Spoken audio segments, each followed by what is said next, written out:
Hi everyone, welcome back to another video from Crazy Gamer. Today in this video we are going to be learning how to connect Real Racing 3 to your Facebook account. Connecting your Real Racing 3 account to Facebook is a great way to back up your progress, compete with friends, and access exclusive rewards. In order to do so, first of all launch open Real Racing 3 app on your device and ensure you are connected to the internet for the best experience. Once you're in the home page, tap on the gear button on the bottom left corner and click on the gear button once again. You will then come across this page. Click on the Facebook login button and click continue.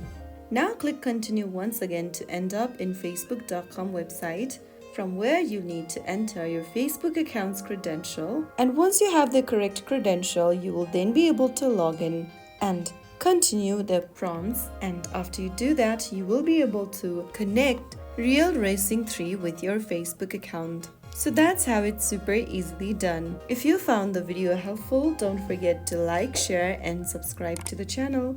I will be back again in the next video. Thank you for watching.